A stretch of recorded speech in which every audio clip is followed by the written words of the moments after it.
こんにちは。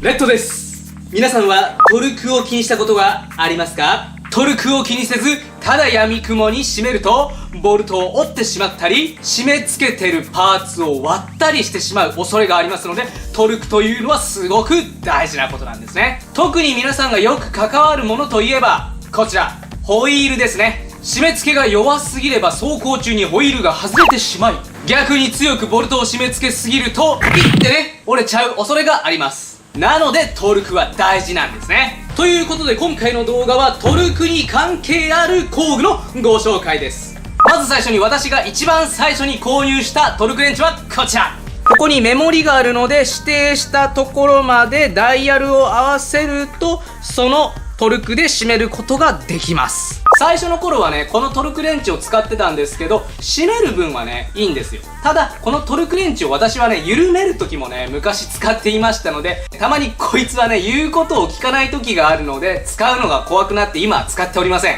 そして次に購入したのがこちら。デジタル式トルクレンチ。こちらのデジタルトルクレンチは自分が指定した数字になるとピピピピッとね、お知らせをしてくれます。使い方としては、このように挿して、ソケットを挿します。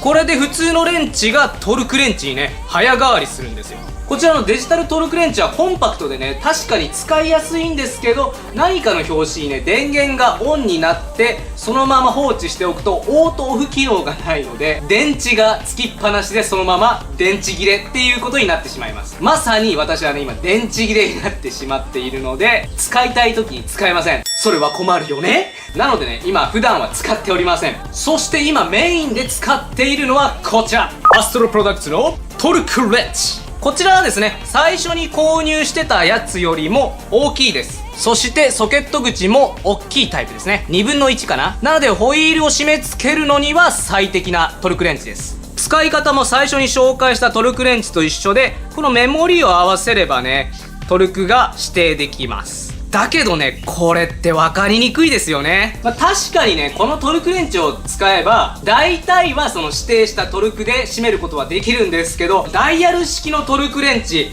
私ね、あまり納得していません。メーカーがね、適切な数値を表示してるのに、ここがね、なんか曖昧な感じがしてね、納得がいかないんですよね。こう締める時に若干モヤモヤするところがあります。このモヤモヤした気持ち、どうにか解消できないんですかね。画面の前のそこのあなた、あるんです。もうそのモヤモヤした気持ちを晴らしちゃいましょう。それがこちらのダン、利根のプレセット型トルクレンチです。このトルクレンチはね、ガチで感動しました。このようなケースに入っています。オープンでーん。このトルクレンチね、マジでやばいんです。軽い、超軽い。こちらのアストロ製品のトルクレンチとね、サイズは一緒なんですけど、全然重量が違います。まずはアストロ 1261g、 次に利根 813g、 全然軽さが違います。そしてね、ギアが細かいんです。どれだけギアが細かいかチェックしてみます。まずアストロプロダクツ、90度回るのに6回カチカチカチって言いましたね。次に利根、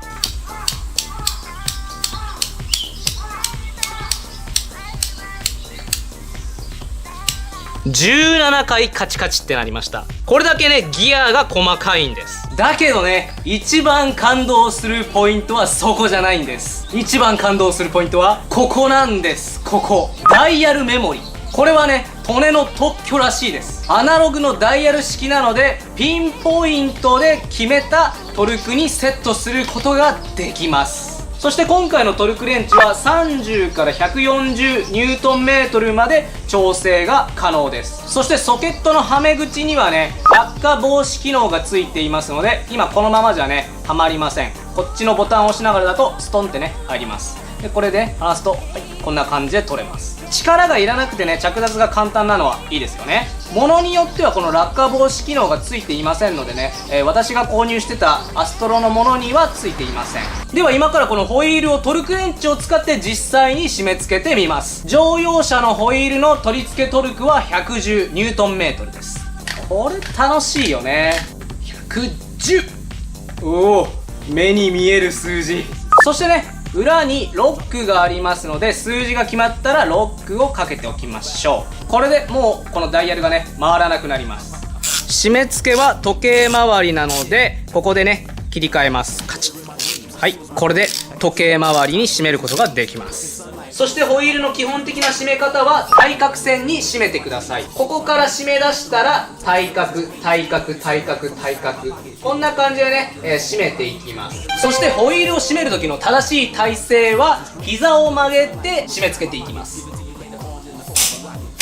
トネさんのトルクレンチのカチの音やばい気持ちいい。そして対角線、膝の力で、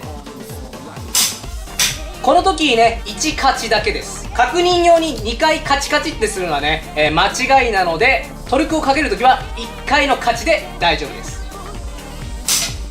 OK OK。 はい、これでトルクが110で全部かかりました。トネさんのトルクレンチマジでいい音する。ちなみにアストロプロダクツでトルクを下げてる状態でねカチの音を確認してみます。まあ普通のカチだよね。トネさんのカチ、これもトルク値を下げてます。音の大きさとメリハリが全然違う。